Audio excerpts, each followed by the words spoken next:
Okay, Paul, thank you. If you were to stay at the lectern, but Barry also, please indicate, because we're going to have some questions now, but if you would like to add something from your perspective as an answer to the questions, then just give me a wave and we'll or join Paul at the lectern as you wish. Yeah, that's fine.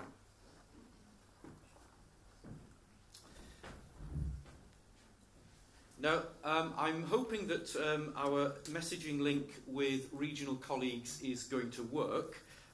Whether each of you would like to just to send me a hello, and perhaps we can test that. But initially, might I invite any questions from the floor here in Paris? Thank you very much. We do have. It's important to use the microphone because otherwise regional colleagues won't be able to hear what you say. Ian Williams. And first of all, it's a question to Paul, or perhaps Barry may be able to come in on it. But Paul, with regards to salary, how would you instill confidence into someone in a low-paid, mundane job to change that job given the present financial climate? That's a question. I didn't quite complete my own story. I haven't abandoned direct involvement in the third sector. I'm chair of a project in Cardiff working with refugees and asylum seekers. We're just about, I hope, to employ our second member of staff. We have funding from the Welsh Government. I've declared interest all over the place if you want to know. But the post will be very low paid. And I'm wondering how many applicants we're going to get, and I'm wondering how we're going to find somebody to do what is a very challenging role for very little money. And I'm guessing, and it's just a guess, that there are many people in this room who could echo that situation in one way or another. I think the salvation for all of us is that many of the people who work with us and for us aren't doing it for the money at all. Because if they were, they'd hardly get out of bed in the morning. They're doing it because they care about things. And they do it because they want to help their neighbours, their friends, their fellow human beings. That doesn't resolve those of us in a managerial or administrative from the responsibility, as far as we possibly can, to reward hard work with fair pay. But we're all under a great deal of constraint about that. I think there is no answer to the question of what is the right pay for any particular job. But I am committed to the principle that we should seek to deal with people fairly and equitably within the resources that we've got. That is one of the principles in the scheme. That's part of the principle of equality. We certainly should not take for granted anybody's willingness to work and use that as a reason to exploit their efforts. I think that's the only answer I can give to your question, really, is constant vigilance and talking to each other to assure the best possible answer in every given situation. That will not magic pay rises and luxurious salaries for anybody out of thin air, but it should help to ensure that we don't treat one person less well than another person for no good reason. I'd just like to make a comment, if I may, as well. Ian, I think it's very important too that we give people training to improve their skills so as they can get better jobs. And I think that we need that very much in our society. Speaking for myself as a counsellor, some of you here will know that I suffer from dyslexia.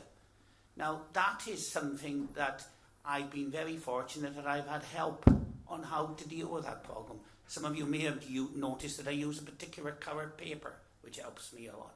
So I think we've got to help to get people out of these, to increase people's pardon me, is to help people to get much more training so as they can go up and get better paid jobs. I think that is something that we need to do as well. Thank you. We have a question from colleagues in Pembrokeshire, from the gathering down in Haverfordwest. Ministers have written to local authorities stressing the need to adopt the principles enshrined in the National Third Sector Scheme and Code of Practice for funding. Does the Welsh Government believe that the scheme should also apply to other statutory partners, for example, health boards and other members of local service boards? And if so, will a similar letter be sent to these organisations? The answer is yes and yes. We absolutely do. Appendix 3 of the scheme, and I hope forgive me for not having covered the appendices in a great deal of detail, but there is an appendix which is called Compliance with the Code of Practice. Now, we've been very careful with this appendix because we're very clear that the powers of Welsh Government are limited. You may not believe it, but it's true. And there is only so much that we can insist that others do. What we do insist on is that where Welsh Government has directly funded other activity, the Code of Practice for funding it should apply in regard of that funding. We cannot, however, directly insist that local authorities or health boards adopt the scheme or the code entirely in unchanged. And it might not be appropriate for them to do that because local circumstances do vary. But we certainly do encourage them, as I said when I was speaking, to look carefully at the scheme and to consider how far they could adopt both the principles and the detail in the scheme and the Code of Practice. And that's what we're actively doing. I mentioned that the then ministers wrote to local authorities, and I mentioned I'm slightly out on a limb here, so I probably shouldn't be saying this into a camera, but I'll stick my neck out just a little bit further and say I'm very hopeful that the Minister for Communities and the Minister for Health will be writing jointly to health boards very shortly in a very similar tone, encouraging them to also consider adopting the principles of the scheme and code. We haven't got as far as other public sector agencies like the police, most obviously, who are very often partners to existing local compacts, but in general terms we would certainly encourage that. We are considering, it's a continuing process to consider a range of ways in which we can encourage the scheme and code to be taken up and used more widely. So I certainly wouldn't rule out further such letters or other ways of promoting them in future. Thank you. Before I go, because I've got questions coming in from regional partners, but to give an opportunity for, Alan, yes, thank you. And then we will come to you later, sir, at the back, or Bob, yeah. Thank you. Alan Austin, Powys Ramblers. Just really following on from the last question and picking up on the general theme of passing responsibility or sharing responsibility for services with the third sector. I think we're very good at understanding what needs to be done, describing a vision, writing a report. Often we're not quite so good at making it happen. And I'm wondering, in this overall scheme of things, Paul, to you really, where is actually the accountability for making this happen? There's quite a lot of accountability in the scheme, actually. And again, I didn't go into a great deal of detail, but happy to expand on that. Our principal body of accountability, if you like, I suppose, is the Third Sector Partnership Council, or at least the one that is responsible for the partnership dimension of this. For those who don't know, the Third Sector Partnership Council is a body composed of, on the third sector side, about 25 third sector representatives representing different parts of the sector, so health, education, the arts and so on. The council is chaired by the Minister with responsibility for third sector issues, so currently Leslie Griffiths, and it meets currently twice a year. And one of the responsibilities of that council is the monitoring of the scheme itself and the Code of Practice. To support that, and particularly to support monitoring of the Code of Practice, the TSPC, the Third Sector Partnership Council, has established what we call a funding and compliance subcommittee, which is a bit of a mouthful, I know, but it's actually a group that looks specifically at this issue, about whether we are playing by our own rules, if you like. That committee is chaired by a Third Sector representative, Simon Jones, from Marie Curie, very ably chaired, I may say, as somebody who comes under his scrutiny fairly frequently, because he does challenge if he thinks things are amiss.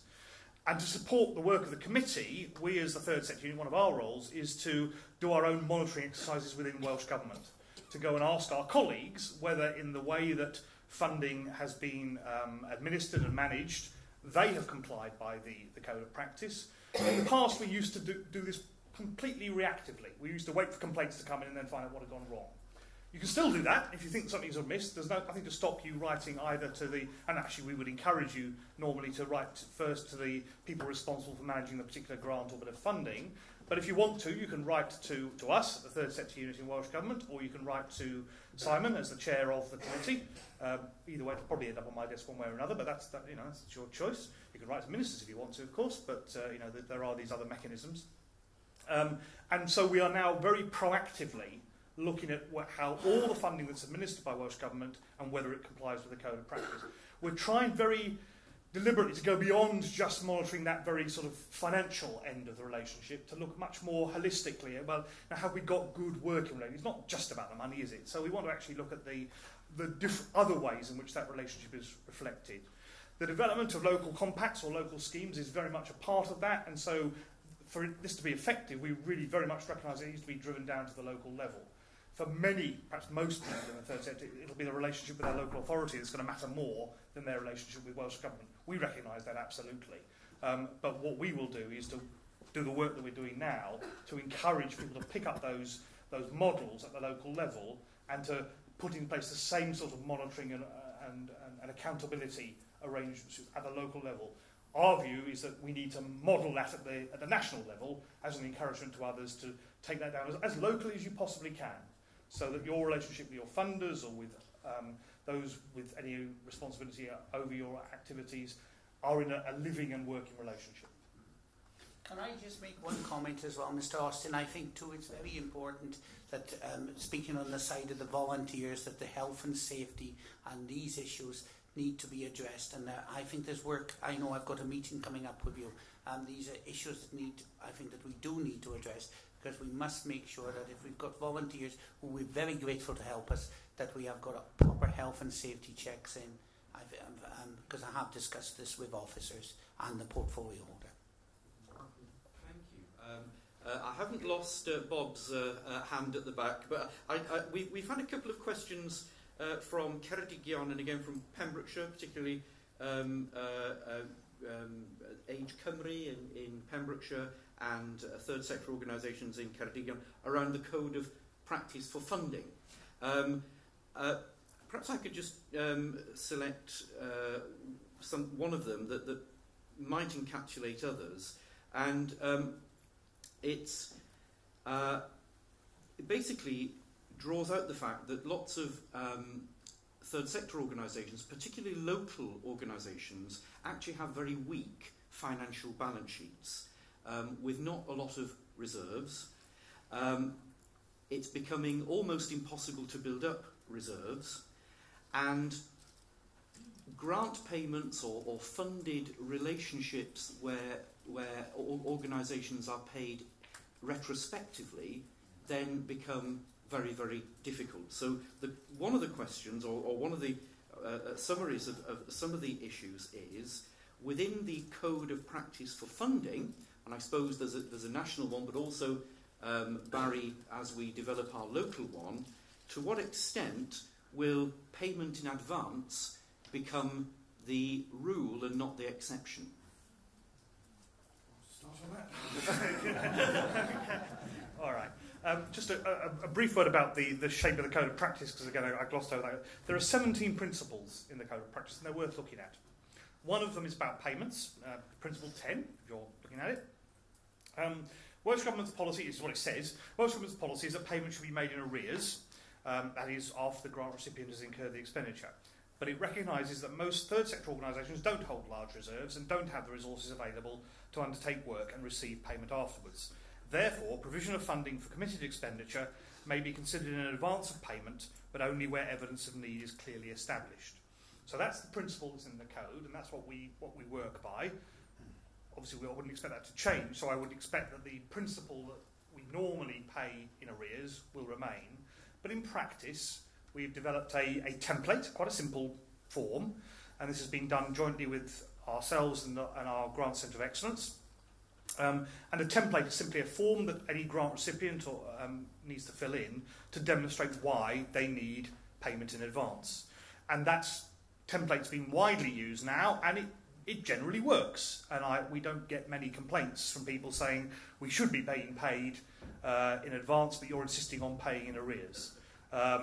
So it's a bit of a mixed message, but the reality is that we are, in practice, paying many organisations in advance where that need can be demonstrated.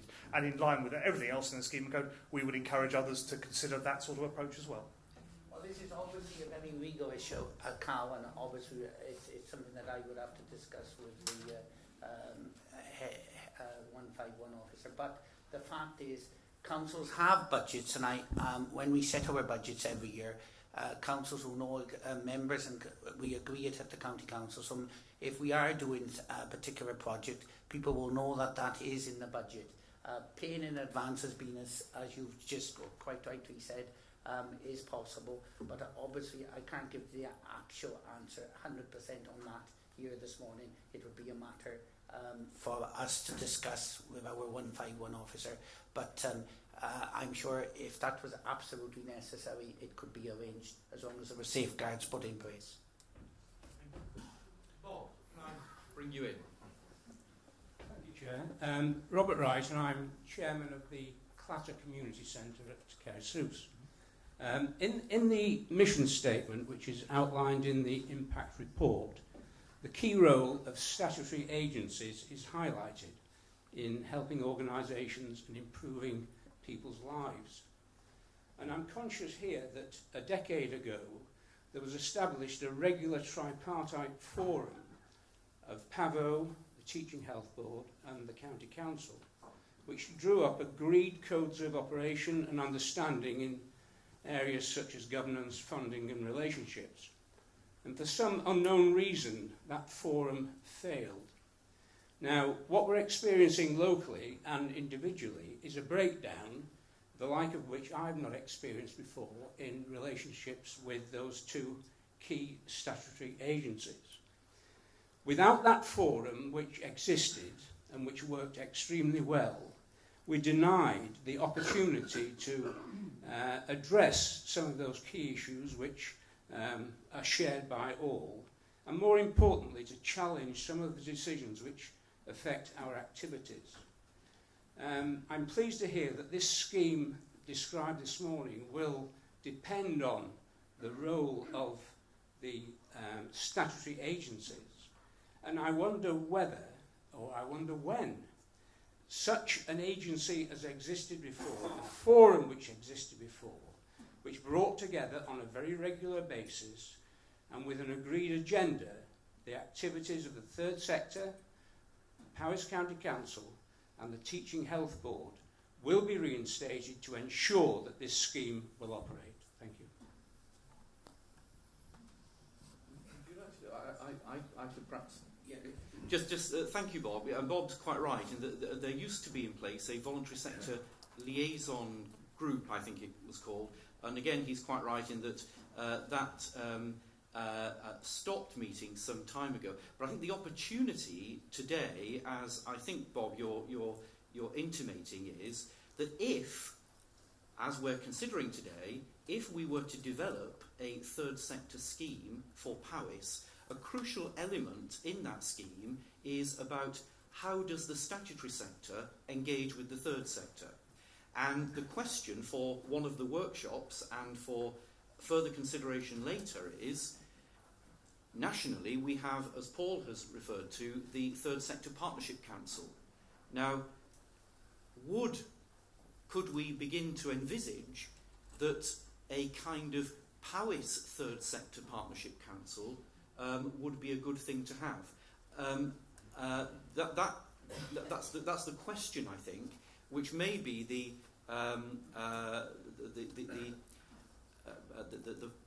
successor, as it were, to the liaison group. But that I think, from my kind of local perspective, is one of the very important questions that the national scheme poses to local areas? I think, thank you for that, Cal. I think it's very important that we have a very good working relationship, and obviously this will be discussed, and I'm not fudging by not answering the question. I can assure you we're very committed to working with you, but we don't need to put in place things that will cost money that are not productive. If this can be proved that it would be cost effective and beneficial, it's something that we can look at, and we will look at.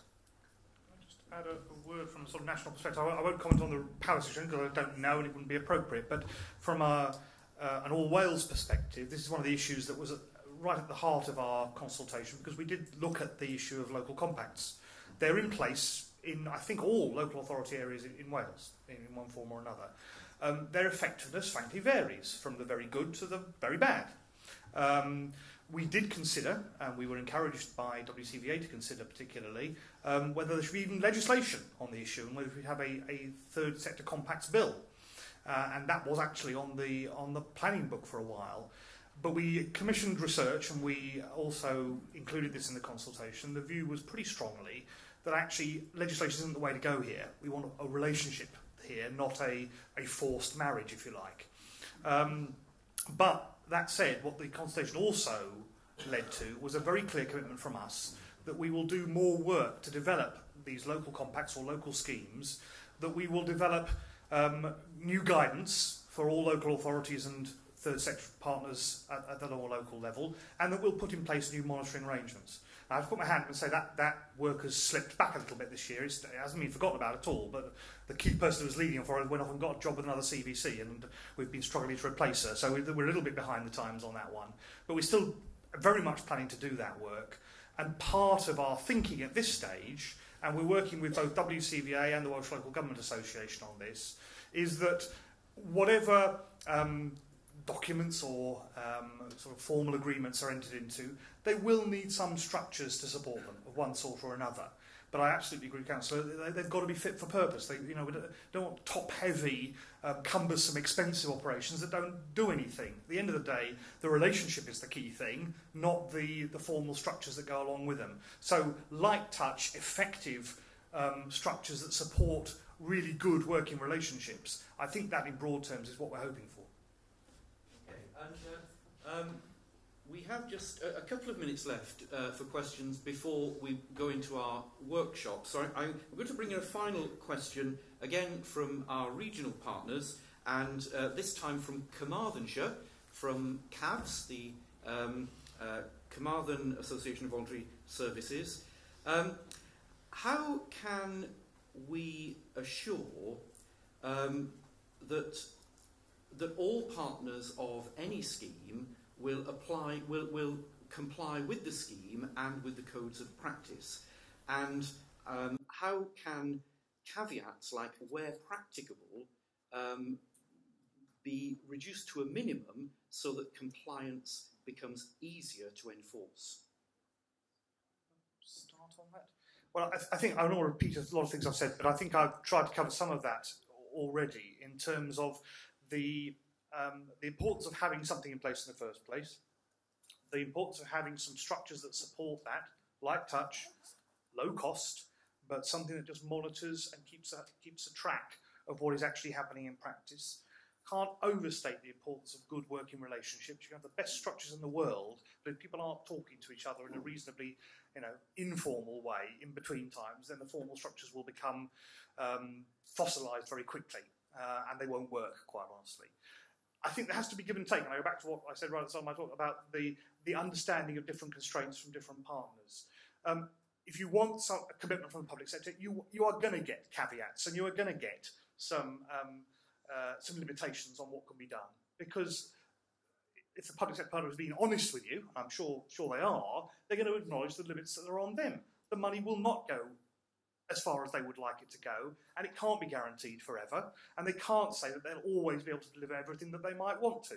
So those where appropriates and those as far as possibles do need to come into the documents, because otherwise they'll be lying if they made promises they're not going to be able to keep up with. So much better to have an honest document that acknowledges the limitations of what can be done.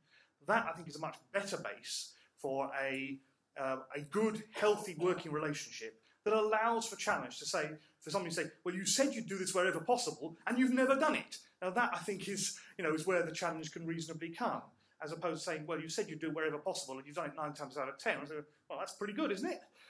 So I think some honesty on both sides is called for, but also some real commitment to put time and effort into the building the relationship and sustaining it. We all know that the human factor comes into this. Having the right person on each side of the table is very valuable. If that person goes to a different job or moves or something, that can have an impact. But we need to put in place the structures that can withstand those sorts of personal changes and sustain a relationship over a long period within a reasonable scope of effective working. Can I just say, I think it's very important that you have good communications with people. That is one fundamental thing. I think you need to talk to people to move things forward. We here today talk a lot.